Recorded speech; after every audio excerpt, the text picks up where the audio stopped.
나의 맘 받으소서.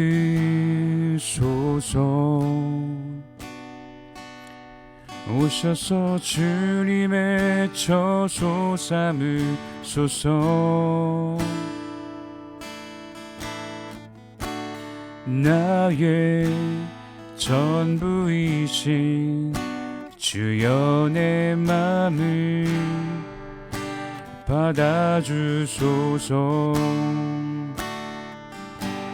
나의 맘 받으소서.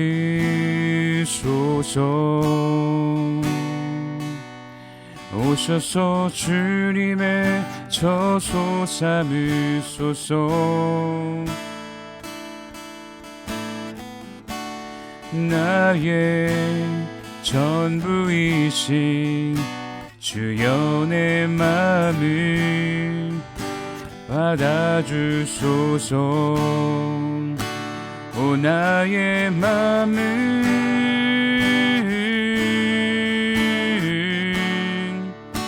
주님께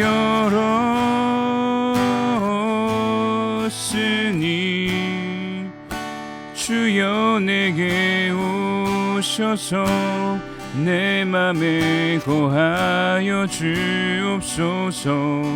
주가 기뻐하는 주의 성전 되게 하소서. 나의 맘 받으소서.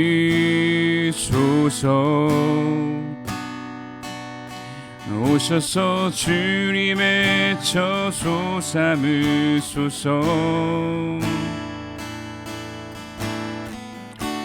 나의 전부이신 주여 내 맘을 받아주소서. 주여 내 맘을 받아주소서.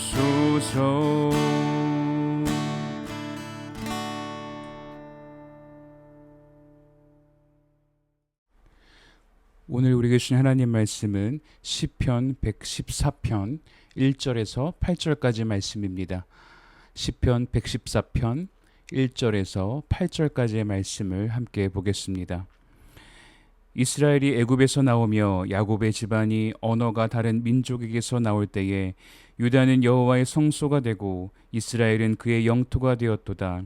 바다가 보고 도망하며 요단은 물러갔으니 산들은 순양들같이 뛰놀며 작은 산들은 어린 양들같이 뛰었도다.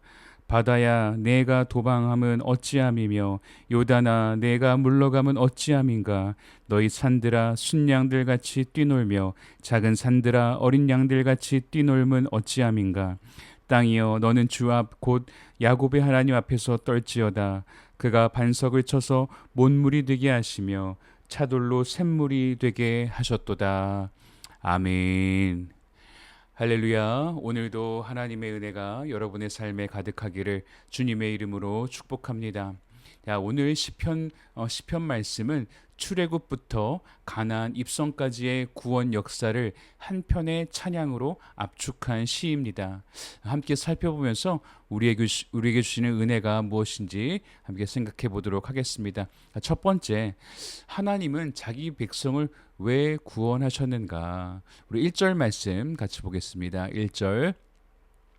이스라엘이 애굽에서 나오며 야곱의 집안이 언어가 다른 민족에게서 나올 때에.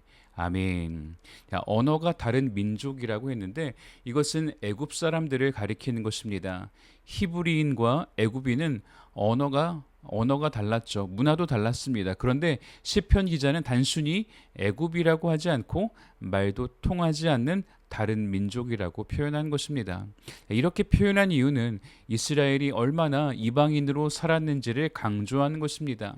400년 동안 그들은 타국에서 다른 언어를 쓰는 사람들 가운데 노예로 살았습니다. 그러나 하나님께서 그들을 건져내신 것이죠.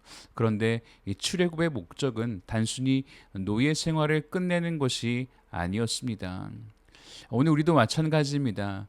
죄의 노예로 이 세상에서 나그네처럼 살던 우리에게 예수님께서 찾아오셨습니다.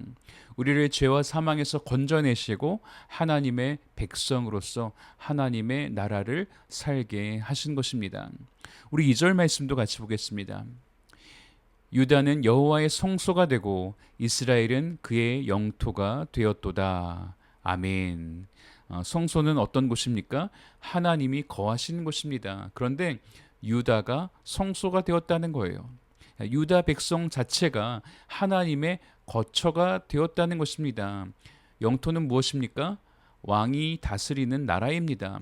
다시 말해서 하나님께서 이스라엘 가운데 거하시고 이스라엘을 다스리시는 왕이 되셨다라는 말입니다. 그러니까 출애굽은 단순히 노예 해방 사건이 아니라 하나님의 백성이 되는 사건이었습니다.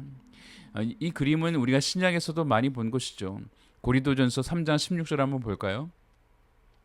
너희는 너희가 하나님의 성전인 것과 하나님의 성령이 너희 안에 계시는 것을 알지 못하느냐.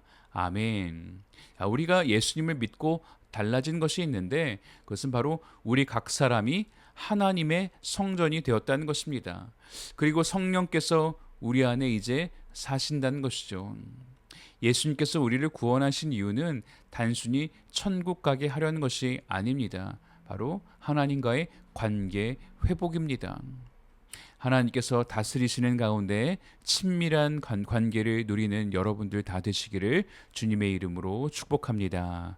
자, 두 번째, 생명을 만드시는 하나님에 대해서 한번 보겠습니다. 우리 8절 말씀 같이 보겠습니다.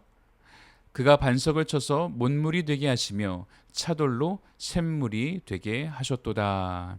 아멘. 광야에서 이스라엘 백성은 물이 없어서 죽게 되었죠. 그때 하나님께서는 반석에서 물을 내셨습니다. 반석은 물이 나올 수 없는 곳이죠. 불가능한 것입니다. 그런데 하나님은 바로 그곳에서 샘을 터뜨리시는 분이십니다. 이것이 바로 하나님이 하시는 일이다. 우리는 가능성이 있는 곳에서만 희망을 찾습니다. 그러나 하나님은 불가능한 곳에서 새로운 생명을 시작하십니다. 사라는 아이를 낳을 수 없는 나이에 이삭을 얻었습니다.